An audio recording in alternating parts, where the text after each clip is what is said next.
ભરૂચના ત્રાસા ગામે આવેલ અસ્મિતા વિકાસ કેન્દ્ર સંચાલિત મનોદિવ્યાંગ બાળકોની નિઃશુલ્ક નિવાસી સંસ્થામાં રહેલા 10 મનોદિવ્યાંગ બાળકોને એપ્રિકલ લિમિટેડ દહેજ દ્વારા CSR અંતર્ગત વાર્ષિક દત્તક યોજના હેઠળ આગામી વર્ષ માટે દત્તક લેવામાં આવ્યા છે। ભરૂચના ત્રાલસા ગામે આવેલ અસ્મિતા વિકાસ કેન્દ્ર સંચાલિત મનોદિવ્યાંગ બાળકોની નિઃશુલ્ક નિવાસી સંસ્થામાં રહેલા 10 મનોદિવ્યાંગ બાળકોને એપ્રિકલ લિમિટેડ દહેજ દ્વારા CSR અંતર્ગત વાર્ષિક દત્તક યોજના હેઠળ આગામી વર્ષ માટે દત્તક લેવામાં આવ્યા છે। આ મનોદિવ્યાંગ બાળકોના વિશિષ્ટ શિક્ષણ, આરોગ્ય, પોષણ, રહેઠાણ તેમજ દૈનિક જરૂરિયાતોને પહોંચી વળવા માટે સહાય અને સહયોગની પ્રતિબદ્ધતા વ્યક્ત કરાઈ છે।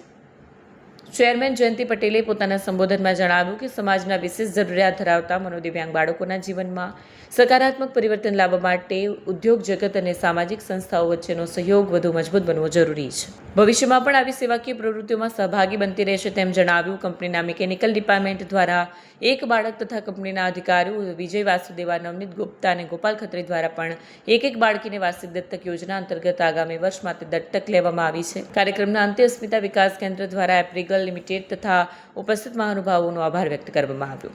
વિડીયો જર્નાલિસ્ટ વિરેન્દ્ર પાટીલ સાથે સત્યા ટીવી ન્યૂઝ ભરૂચ।